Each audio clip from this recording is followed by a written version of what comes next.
Everyone, अभी हम लोग करने वाले हैं एनसीईआरटी क्लास 10th के सोशल साइंस हिस्ट्री के चैप्टर 1 यूरोप में राष्ट्रवाद का उदय के ऑब्जेक्टिव क्वेश्चन आंसर को करेंगे। अगर आपको अच्छा लगे तो लाइक कर देना, अगर काम का चैनल लगे तो सब्सक्राइब कर देना। तो बिना वक्त गवाए हुए हम लोग शुरू करते हैं। तो पहला प्रश्न क्या कहता है, गैरिबाल्डी पेशे से क्या था? आपके 4 ऑप्शन दिए गए, आप हमें कमेंट बॉक्स में कमेंट करके बता सकते हैं। तो गैरिबाल्डी पेशे से क्या था? अगर नहीं पता है तो चलिए इसका जवाब देखते हैं। तो गैरिबाल्डी पेशे से नाविक था, ऑप्शन डी इसका सही जवाब हो जाएगा। अगला सवाल पे चलते हैं, यंग यूरोप की स्थापना किसने की थी? 4 ऑप्शन दिए गए, आपको जवाब देना है कमेंट बॉक्स में। अगर नहीं पता है तो चलिए इसका आंसर देख लेते हैं। यंग यूरोप की स्थापना जो है मेजनी ने किया था, ऑप्शन बी हो जाएगा इसका सही जवाब। अगला सवाल पे चलते हैं, काउंट काबूर को विक्टर एमेनुएल ने किस पद पर नियुक्त किया? काउंट काबूर को विक्टर एमेनुएल ने किस पद पर नियुक्त किया? तो इसका सही जवाब क्या हो जाएगा? इसका सही जवाब हो जाएगा ऑप्शन सी प्रधानमंत्री। चलिए अगला सवाल पे चलते हैं, यूनान के स्वतंत्रता संग्राम में किसकी पराजय हुई? यूनान के स्वतंत्रता संग्राम में किसकी पराजय हुई? तो इसका सही जवाब हो जाएगा ऑप्शन बी तुर्की के। अगला सवाल पे चलते हैं, वियना कांग्रेस के द्वारा फ्रांस में किस शासक वंश की पुनर्स्थापना की गई? वियना कांग्रेस के द्वारा फ्रांस में किस शासक वंश की पुनर्स्थापना की गई? तो इसका सही जवाब हो जाएगा ऑप्शन सी बुर्बो वंश। अगला सवाल पे चलते हैं, रक्त एवं लौह की नीति का अवलंबन किसने किया था? रक्त एवं लौह की नीति का अवलंबन किसने किया था? तो इसका सही जवाब हो जाएगा ऑप्शन सी बिस्मार्क। अगला सवाल पे चलते हैं, जर्मन राइन राज्य का निर्माण किसने किया था? जर्मन राइन राज्य का निर्माण जो है किया था ऑप्शन बी नेपोलियन बोनापार्ट। चलिए अगला सवाल पे चलते हैं, मरियान किस देश के राष्ट्रवाद की प्रतीक है? मरियान जो है किस देश के राष्ट्रवाद की प्रतीक थी? तो इसका सही जवाब हो जाएगा ऑप्शन ए फ्रांस। अगला सवाल पे चलते हैं, 1830 की क्रांति के बाद फ्रांस में किस प्रकार का शासन स्थापित हुआ? 1830 की क्रांति के बाद जो है फ्रांस में किस प्रकार का शासन स्थापित हुआ था? इसका सही जवाब हो जाएगा ऑप्शन ए निरंकुश राजतंत्र। अगला सवाल पे चलते हैं, एक्ट ऑफ यूनियन किस वर्ष पारित हुआ? एक्ट ऑफ यूनियन जो है किस वर्ष पारित हुआ? तो इसका सही जवाब हो जाएगा ऑप्शन ए 1688 में। अगला सवाल पे चलते हैं, सेडाओ के युद्ध में किसकी पराजय हुई? सेडाओ के युद्ध में किसकी पराजय हुई? तो इसका सही जवाब हो जाएगा ऑप्शन सी ऑस्ट्रिया की। अगला सवाल, किस युद्ध के बाद जर्मनी का एकीकरण पूरा हुआ? किस युद्ध के बाद जर्मनी का एकीकरण पूरा हुआ? तो इसका सही जवाब हो जाएगा ऑप्शन डी सीडान का युद्ध। अगला सवाल पे चलते हैं, नेपोलियन ने जर्मनी में किस संघ की स्थापना की? नेपोलियन ने जर्मनी में किस संघ की स्थापना की? तो इसका सही जवाब हो जाएगा राइन संघ की स्थापना की। अगला सवाल, जाल्वे राइन की स्थापना किस राज्य ने की? जाल्वे राइन की स्थापना किस राज्य ने की? तो इसका सही जवाब हो जाएगा ऑप्शन ए पर्सा ने किया। अगला सवाल पे चलते हैं, हंगरी की भाषा क्या थी? हंगरी की भाषा क्या थी? तो इसका सही जवाब हो जाएगा ऑप्शन बी मैग्यार। अगला सवाल पे चलते हैं, जर्मन राइन राज्य का निर्माण किसने किया था? जर्मन राइन राज्य का निर्माण जो है किसने किया था? तो इसका सही जवाब ऑप्शन बी नेपोलियन बोनापार्ट ने किया था। अगला सवाल पे चलते हैं, यूरोप में राष्ट्रवाद की पहली स्पष्ट अभिव्यक्ति कब हुई? यूरोप में जो है राष्ट्रवाद की पहली स्पष्ट अभिव्यक्ति जो है कब हुई? तो इसका सही जवाब हो जाएगा ऑप्शन ए 1789 की फ्रांसीसी क्रांति के साथ। यूरोप का मरीज किसे कहा जाता है? यूरोप का मरीज किसे कहा जाता है? तो इसका सही जवाब हो जाएगा यूरोप का मरीज तुर्की को कहा जाता है। अगला सवाल पे चलते हैं, मेटरनिक का पतन किस वर्ष हुआ? तो मेटरनिक का पतन जो है किस वर्ष हुआ था? तो मेटरनिक का पतन जो है ऑप्शन सी मई 1848 ईस्वी में हुआ था।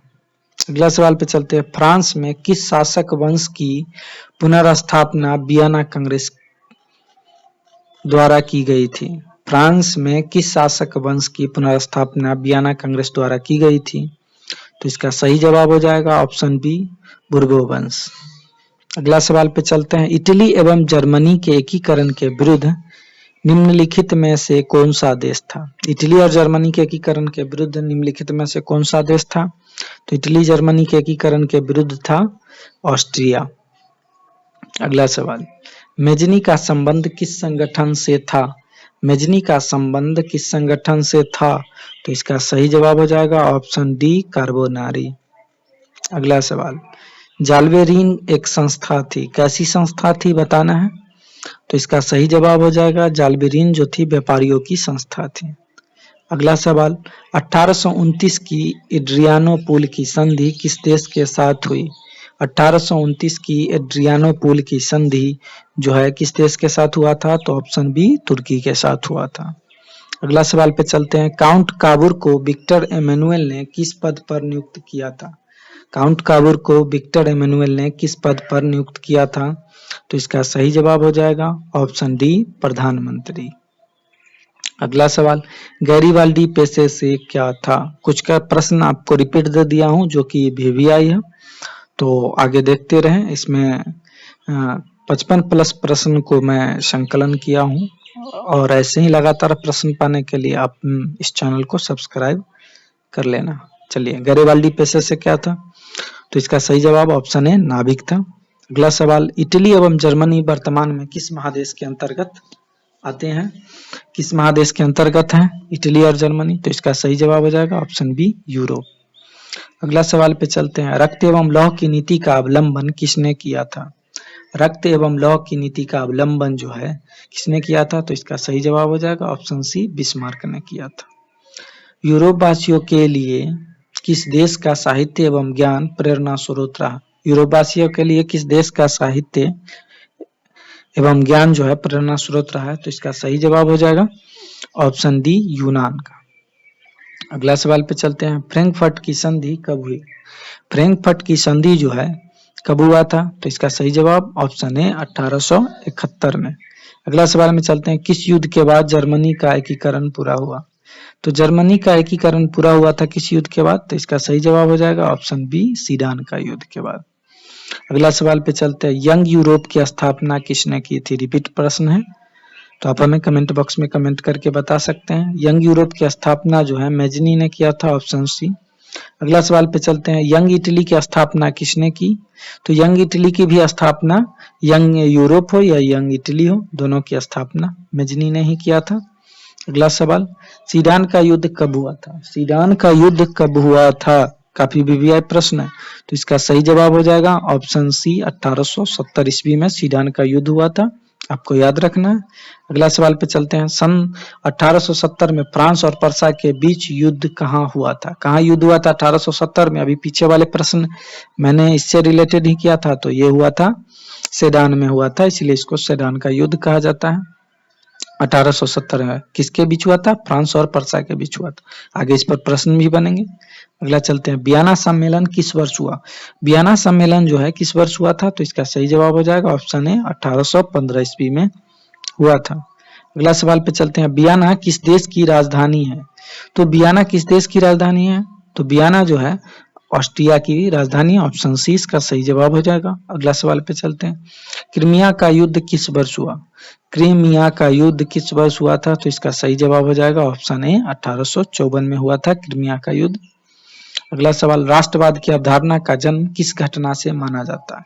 राष्ट्रवाद की अवधारणा का जन्म किस घटना से माना जाता है?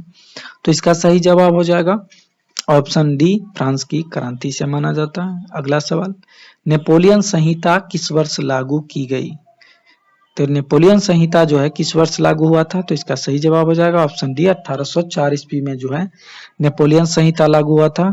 1804 ईस्वी में नेपोलियन संहिता लागू हुआ था। अगला सवाल, वियना सम्मेलन जो है या वियना कांग्रेस का अध्यक्ष कौन था? तो वियना सम्मेलन या कांग्रेस का अध्यक्ष जो था मेटरनिक था। अगला सवाल पे चलते हैं। मेटरनिक व्यवस्था का उद्देश्य क्या था? मेटरनिक व्यवस्था का उद्देश्य क्या था? तो उद्देश्य था पुरातन व्यवस्था की पुनर्स्थापना करना। अगला, काउंट काबूर की मृत्यु किस वर्ष हुई? काउंट काबूर की मृत्यु जो है हुआ था कब? तो इसका सही जवाब हो जाएगा काउंट काबूर की मृत्यु जो है 1862 में हुआ था। कब हुआ था काउंट काबूर की मृत्यु? 1862 1962 में। अगला सवाल पे चलते हैं। इटली और जर्मनी के एकीकरण का विरोधी कौन था? इटली और जर्मनी के एकीकरण का विरोधी कौन था? तो इसका सही जवाब हो जाएगा ऑप्शन ए ऑस्ट्रिया। अगला सवाल में चलते हैं।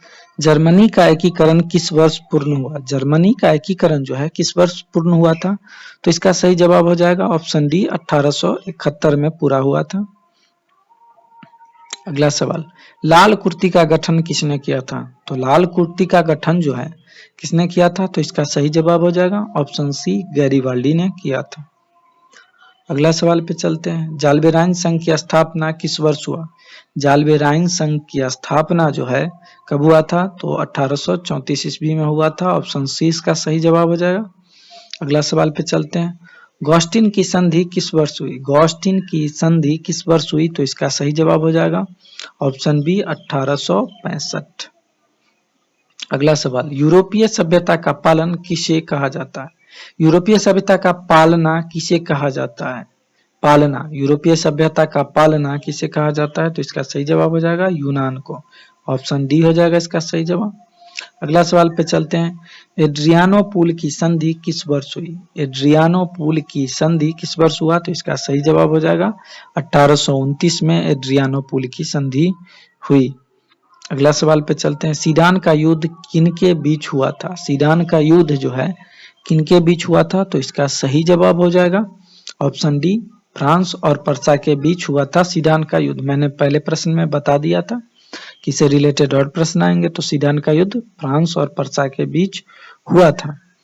किस वर्ष यूनान को एक स्वतंत्र राष्ट्र घोषित किया गया? यूनान को जो है स्वतंत्र राष्ट्र कब घोषित किया गया था? तो इसका सही जवाब हो जाएगा ऑप्शन बी 1832 में जो है यूनान को एक स्वतंत्र राष्ट्र घोषित किया गया। किस संधि द्वारा जर्मनी का एकीकरण पूरा हुआ? किस संधि के द्वारा जर्मनी का एकीकरण पूरा हुआ था? तो इसका सही जवाब हो जाएगा ऑप्शन डी फ्रैंकफर्ट की संधि के द्वारा। अगला सवाल, हंगरी की राजधानी है।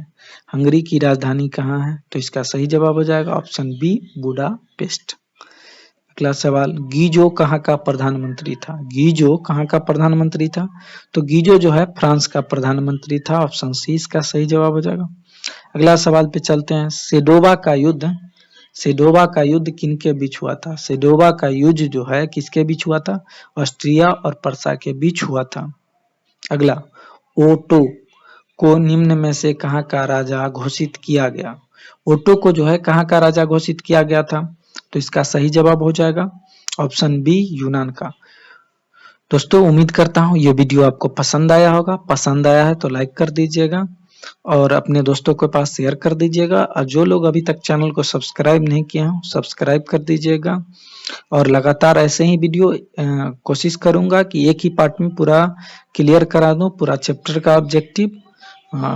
तो लगातार ऐसे ही वीडियो पाने के लिए आप हमारे चैनल को सब्सक्राइब कर देना और जल्दी से जल्दी ज़्यादा से ज़्यादा शेयर वेयर कर दो आप लोग। और मैं इस पर जो है सब्जेक्टिव भी लेकर आऊंगा, सिर्फ ऑब्जेक्टिव ही नहीं, सब्जेक्टिव का भी वीडियो बहुत जल्द ही अपलोड होने लगेगा।